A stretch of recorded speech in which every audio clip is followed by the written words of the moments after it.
안녕하세요. 나봄 미술치료센터, 네, 나봄입니다. 네, 저의 유튜브 시청해 주시는 여러분께 다시 한번 감사드리면서 한 2년이 지났나요? 좀 더 지났죠. 그때 제가 OCD 강박 장애에 대해서 강의를 할 것이다. 그런 것들을 여러분과 나눌 것이다 라고 했는데 제가 좀 특별한 사정 때문에 네, 그 부분을 이행하지 못했네요. 여러분 정말 죄송하게 생각합니다. 저는 아직 구독자가 많지도 않고 조회수도 많지 않습니다. 그런데 제가 이 일을 그만두지 않으려는 이유가 뭘까? 여러 가지 일들을 경험해 보면서 또 그런 일들을 지나오면서 생각해 봤어요. 나에게 있어서 삶의 의미는 무엇일까? 그거에 대해서 좀 많이 생각해 봤던 몇 년의 세월이었던 것 같습니다. 그러한 연유로 좀 사람들한테는 좀 피부로 다가오는 좀 더 도움이 되고 재미있는 그런 주제들이 많이 사람들이 이렇게 보는 것 같습니다만은 저는 그거하고는 조금 거리가 먼 내 내면 세계를 들여다보는 그런 동기 그런 부분에 대해서 오늘은 좀 살펴보려고 합니다. 제가 좀 재미없게도 얘기하고 또 지루하게도 얘기하고 또 시선도 카메라를 보기보다는 또 뭐 자료를 보느냐고 밑으로 눈이 가기도 하고 말도 딱딱하고 그랬던 제 그동안의 동영상 프로그램이었습니다. 뭐 역시 그러한 어떠한 단점이나 한계를 크게 벗어나지는 않을 것 같습니다. 저는 어쨌든 제 최선껏 네, 제 프로그램을 이끌어 가려고 하니 여러분 긍휼한 마음과 또 좋아하는 마음으로 봐주시면 고맙겠습니다. 이제 나봄 네, 오늘 주제 나가 볼게요. 오늘 제가 뭘 하려고 하냐면 제가 요즘에 저는 기독교인인데 큐티를 좀 하고 있습니다. 바빠서 뭐 사실은 매일매일 하는 게 목표지만 그렇게 안 되더라고요. 부끄럽게도. 근데 이제 저희 교회에서 그러한 이제 큐티진이 있어요. 그래서 오늘 그 21일 목요일치 이러한 부분이 이렇게 좀 우리는 이제 책으로 그 달마다 나와 있는데 이거를 좀 읽어보면서 그 연관되는 책을 제가 이렇게 발견하게 돼서 여러분들과 나눠야 되겠다 그런 생각을 해봤습니다. 음, 성경 야고보서 2장 1절로 13절까지 이렇게 되고 있습니다. 우리 이제 큰 제목으로는 이렇게 이 책에 있어요. 최고의 법, 쉼표, 이웃 사랑, 이웃 사랑이라. 내가 나를 사랑하고 있나? 나봄은 얼만큼? 그러면 이웃 사랑은 얼만큼 하고 있나?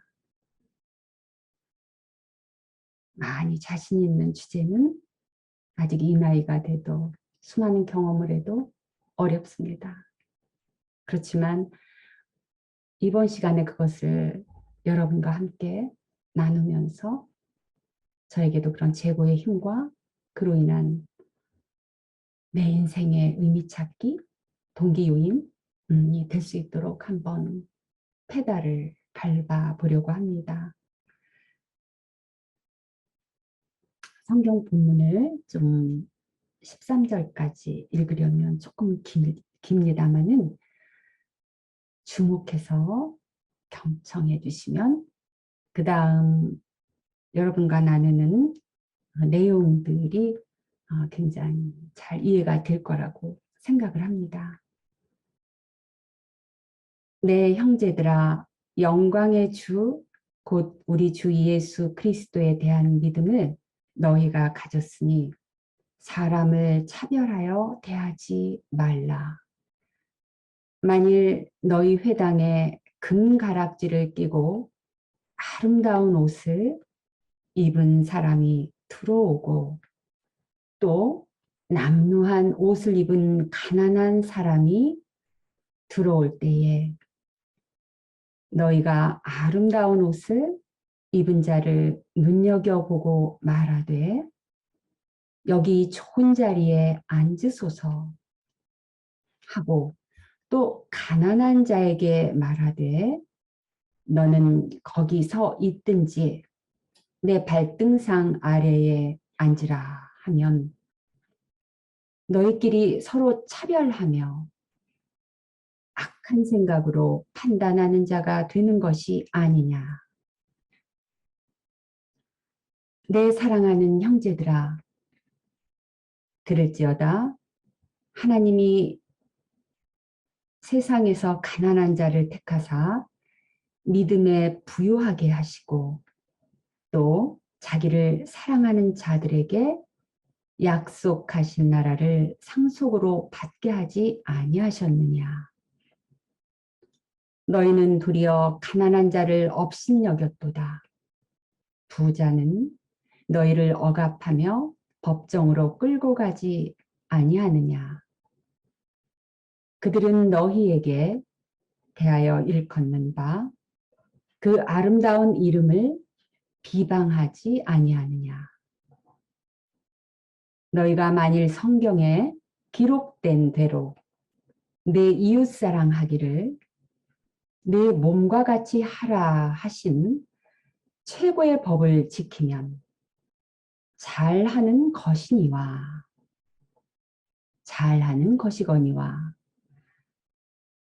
만일 너희가 사람을 차별하여 대하면 죄를 짓는 것이니 율법이 너희를 범법자로 정죄하리라. 누구든지 온 율법을 지키다가 그 하나를 범하면 모두 범한 자가 되나니 간음하지 말라 하시니가 또한 살인하지 말라 하셨은즉 내가 비록 간음하지 아니하여도 살인하면 율법을 범한 자가 되느니라. 너희는 자기의 율법대로 심판받을 자처럼 말도 하고 행하기도 하라. 긍휼을 행하지 아니하는 자에게는 긍휼 없는 심판이 있으리라. 긍휼 없는 심판이 있으리라. 긍휼은 심판을 이기고 자랑하느니라. 긍휼은 심판을 이기고 자랑하느니라. 제가 이 13절 마지막 절이 가슴에 와닿는 말씀이었습니다. 저에게 감동을 일으켜주는 말이었습니다.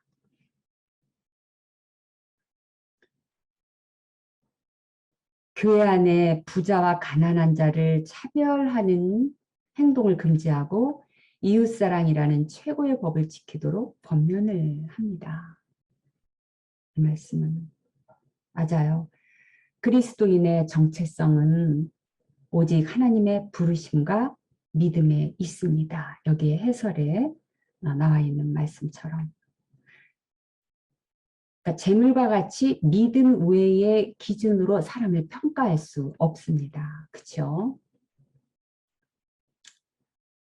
네, 맞습니다. 여기에서 말씀하시는 것처럼 주 예수 그리스도에 대한 믿음 안에서 이웃을 차별하지 않고 내 몸과 같이 사랑하는 최고의 법을 따르기를 저 역시 소망합니다. 구체적으로 어떻게 실천을 할까? 어떻게 내가 이거 어플리케이션 할까? 어떻게 적용을 할까? 고민이 많이 되었습니다. 그러면서 이 책, 저 책을 들썩 이렇게 지어보면서 그냥 상념에 좀 잠겼죠. 밥도 먹어야 하고 하는데 잠깐 끼니를 건너뛰고 이렇게 방송을 하기에 이르렀습니다. 마음속으로는 방송 시간이 길면 안 되는데 그냥 그런 생각을 하게 됐습니다. 간단하게 하고 싶은데 역시나 제 성격상 길어질 것 같습니다. 참 그리스도를 향한 믿음 안에서 성도 간에 그 차별 없이 사랑하는 최고의 법을 이루게 하소서 하는 개인적인 이 기도, 또 우리 교회 안에 있는 우리 특히 요즘에 청소년들이 굉장히 이기적인 면들을 좀 보여주고 있는 경우가 왕왕 있지요. 다 그렇다는 건 아니고요. 청소년들이 세상의 기준으로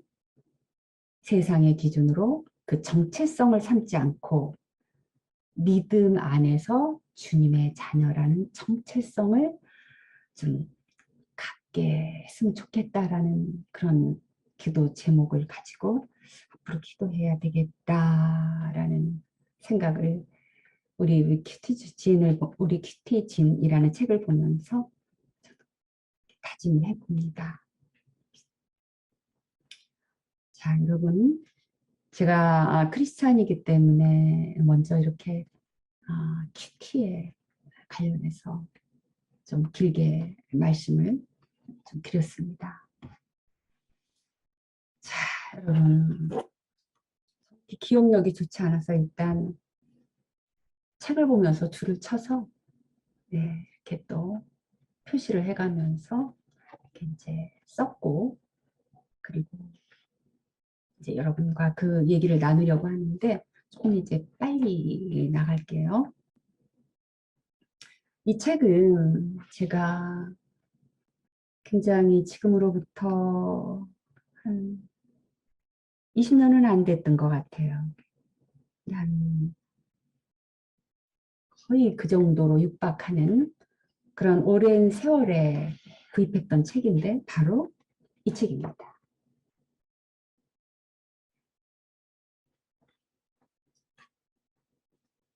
책이 새 거예요.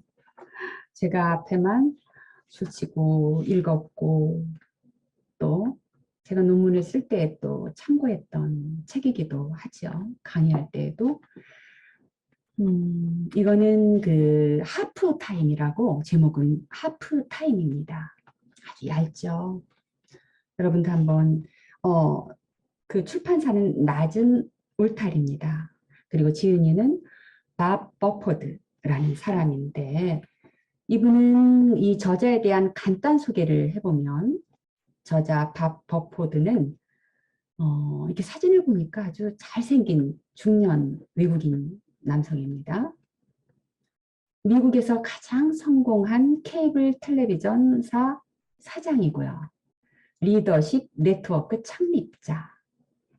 또 미국의 대형 교회 지도자들에게 교회 운영에 관한 서비스를 제공하고 있다고 합니다.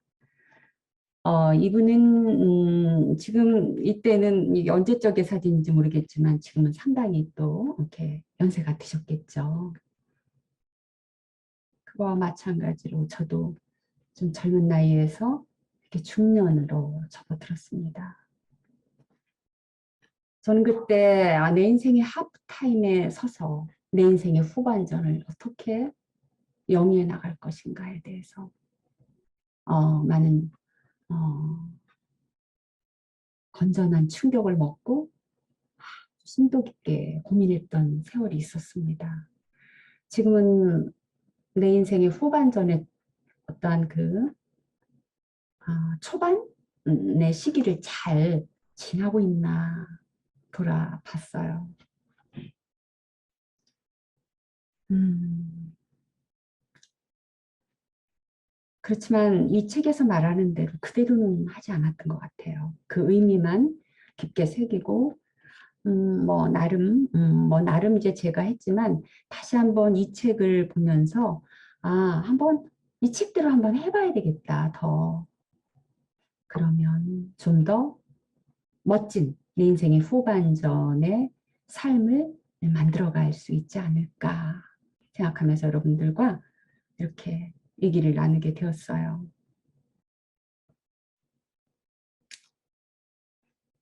자, 이 책은 정확히 딱 오늘이 2022년 7월 21일입니다. 제가 지금 녹화를 하고 있는데요.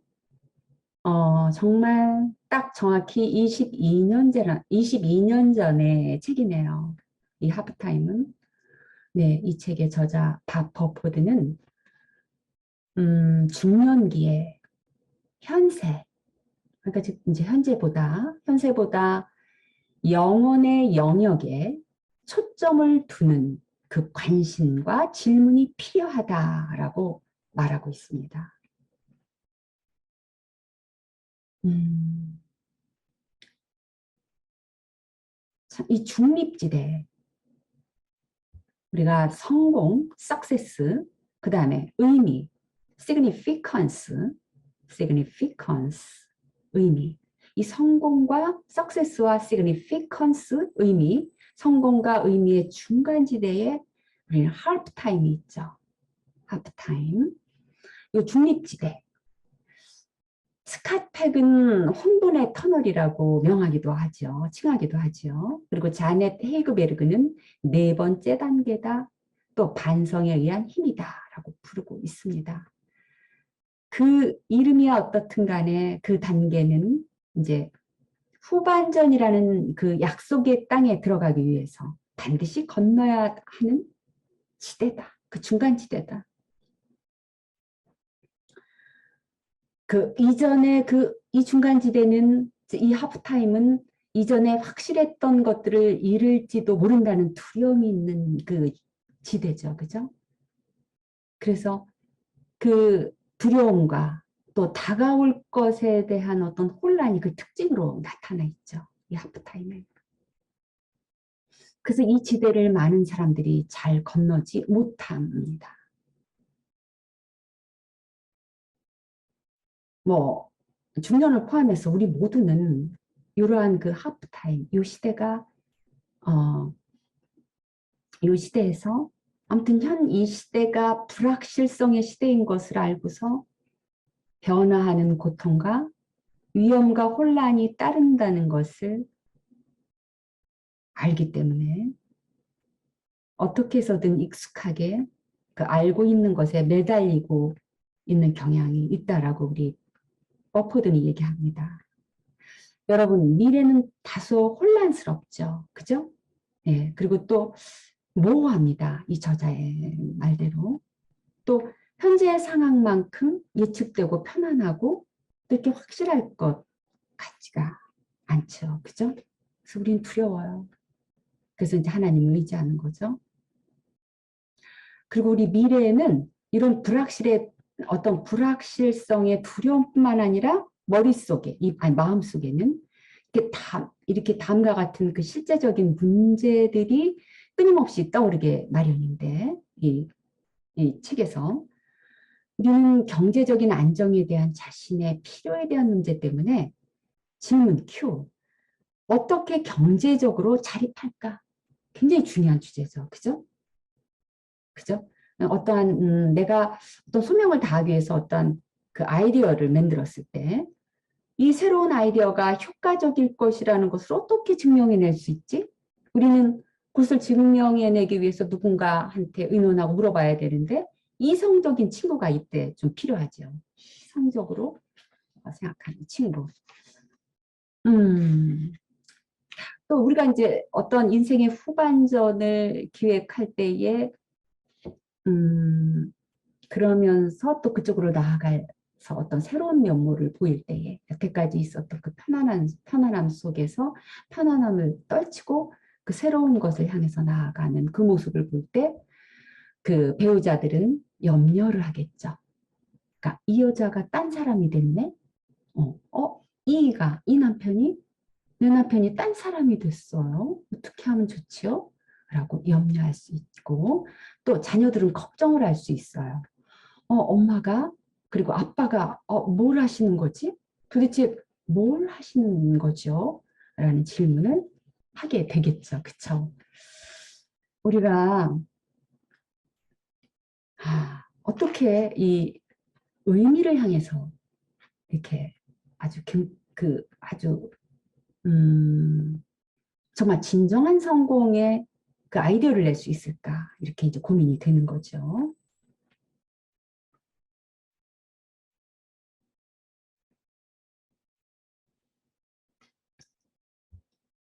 이 책에서 그 찰스 핸디라는 사람을 이야기하시면서 이 찰스 핸디의 저서 그 패러독스의 시대에서 S자형 곡선이라는 그 개념에서 긴장이라는 거를 다루는데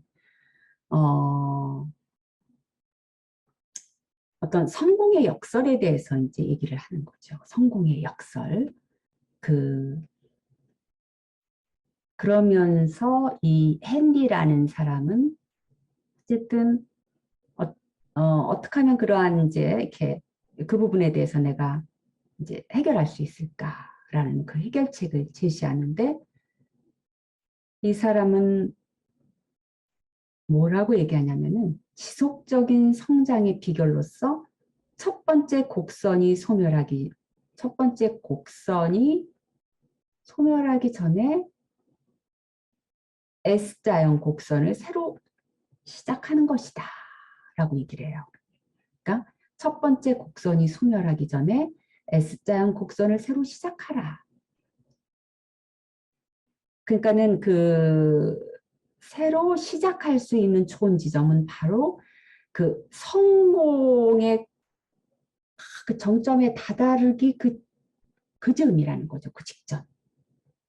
그래서 우리는 그때 정말 진정한 성공을 할 수 있는 그 지점이다. 거기에는 내가 그 아이디어를 실현할 수 있는 아까 우리 아이디어에 대해서 얘기했죠. 자녀와 아내가 걱정과 염려를 하고 있고 또 내 자신 스스로도 이 아이디어가 맞나라고 이성적인 친구를 필요로 할 만큼 아리까리한 어떤 그 아이디어를 실현하기 위해서는 우리는 에너지와 힘과 자원이 필요한 건데 바로 우리가 성공의 정점에 가기 그 직전인 거죠. 그 지점이 새롭게 우리가 지속적인 성장을 할 수 있는 그 지점이다. 그러니까 인생의 후반전을 잘 달려갈 수 있는 시작점이다. 라는 거죠. 여러분이 이 책을 한번 보시면서 자세히 읽어보시면은 좀 더 이해를 편안하게 하실 수 있을 겁니다. 그래서 그 찰스 핸디가 권하는 거는 되도록이면 여러분 곡선이 아직 상승하고 있고 분명하게 기울기 전에 우리가 인생에 있어서 전도서에도 그렇게 나오잖아요. 시작이 있으면 끝이 있다. 뿌린 대로 거둔다. 그러니까는 어쨌든 우리 인생에 있어서 성공이 있으면 이제 내려가는 하향 지점도 있을 거 아닙니까? 그런데 그 곡선이 아직 상승하고 있고 분명하게 기울기 전에 새로운 곡선을 바로 시작하라는 겁니다. 새로운 곡선을 시작하라. 자, 여러분, 그래서 그것을 얘기하면서 우리 여기 후반전에 이르는 중요한 비결이 뭐냐면 바로 당장 그 일을 하라는 거죠. Just do it. Just do it. 당장 그 일을 하라. 행동이 참 중요하겠죠. 그죠? 자, 첫 번째 곡선이 급하양 곡선을 그리기 전에 적당한 시간에 그 일을 해라. 그 일은 뭐냐면 하나님의 소명의 일이다. 근데 하나님의 소명의 이 아까 제가 큐티즘과 연결해서 제가 그 성경 본문 말씀과 그 누구를 교회에서 차별, 가난한 자, 성공한 자를 차별하고 이런 부분하고 어떤 연관이 있나라는 생각을 여러분이 하게 될 텐데 저는 연관이 이게 됐습니다.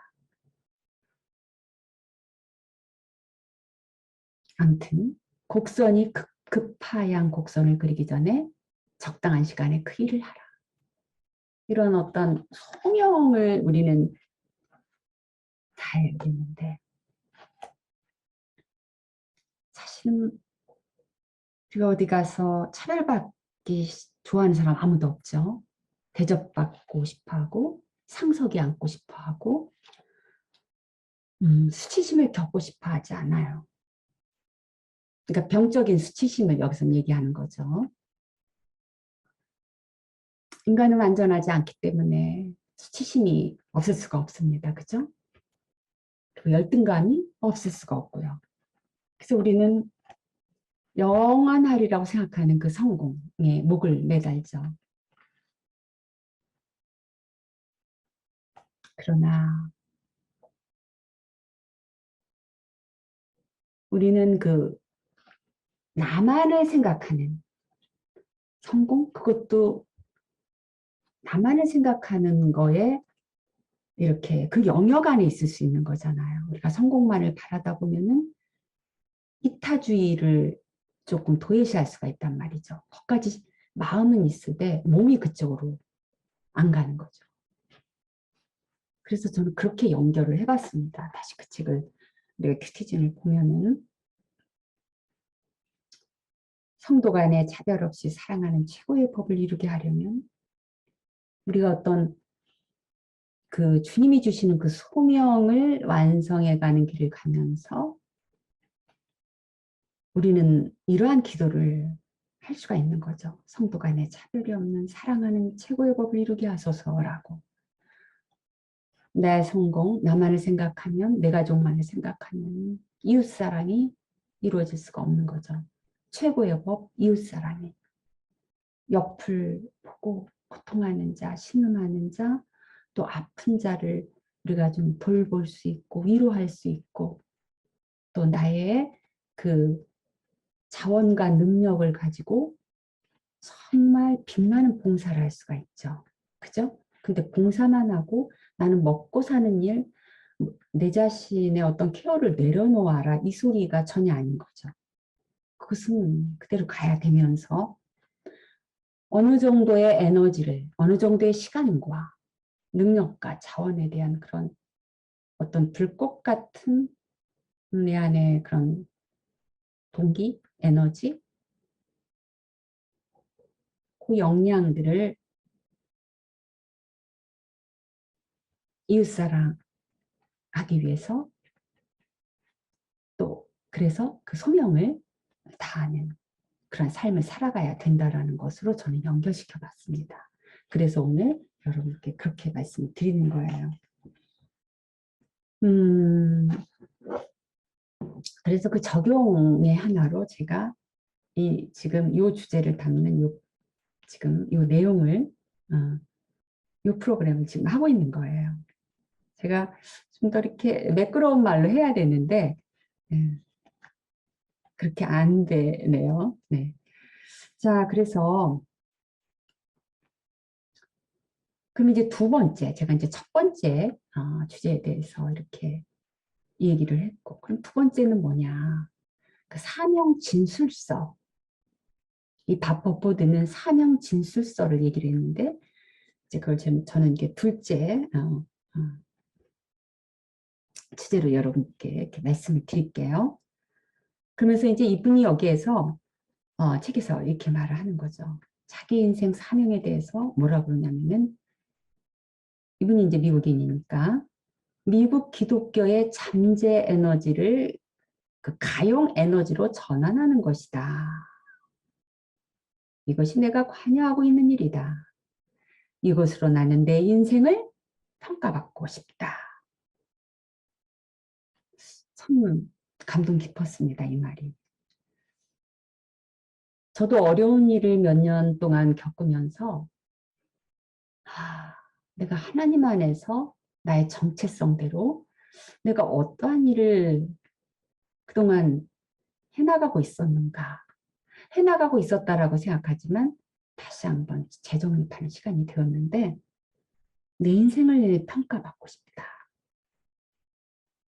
이 머포드의 이 말이 참 감동 깊었습니다. 그러면서 이분이 뭐라 그러냐면은 이것은 나를 나 자신에게로 돌아가도록 풀어준다. 정체성 확인이죠. 그리고 이미 가지고 있는 은사들을 사용하도록 한다. 그러면서 구태여 불편하거나 생소한 어떤 게 되지 않아도 된다. 이렇게 얘기를 했어요. 이해가 되시죠, 여러분? 만약에 잘 맞지 않는 어떤 것이 되도록 강요가 된다라는 느낌이 든다라고 하면 그것은 다른 사람의 사명이지 내 사명 진술서, 내 사명 선언서가 되지 않겠죠. 그래서 이분이 이 사명 진술서대로 전념할 수 있는 삶 그러면서 이렇게 우리들한테 나름대로 인생 사명에 전념해야 될 사항들을 만들어 볼 수 있도록 하기 위해서 이렇게 한 7가지 정도를 이렇게 요약해서 얘기를 했어요. 첫째, 내 인생에서 가장 충성을 바쳐야 할 대상은 예수 그리스도이시다. 그랬습니다. 이분은 이제 크리스찬이니까 그리스도를 섬기는 일에 내 은사들을 충분히 활용하는데 전념한다. 둘째, 죽음이 우리를 나누어 놓을 때까지 결혼 생활이 생동감 넘치게 하는데 전념한다. 저는 심리치료사이기 때문에 이 2번째 부분에 많이 주목하면서 시간을 보내왔죠. 내 내면이나 저의 직업에서 말씀입니다. 또 3번째, 시간과 돈 대부분을 미국 기독교의 잠재력을 표면으로 끌어올리는 사업에 착수하고 그것을 발전시키는 일에 바친다. 그러니까 이제 자기가 전념하는 삶을 소개하는 건데 그 이유는 뭐 이게 그 내용이 아주 심오하고 뭐 대단해서 뭐 그런 게 아니라 그러니까 참고하라고 이제 얘기를 하시는 거죠. 그래서 아무튼 그것을 발전시키는 일에 바친다. 4번째, 내게 맡겨진 자원들을 효과적으로 관리하는 유능한 청지기가 되는데 전념한다. 그죠? 자원은 많죠. 여러 가지가 있죠. 그죠? 네. 재력도 있을 수 있고, 건강과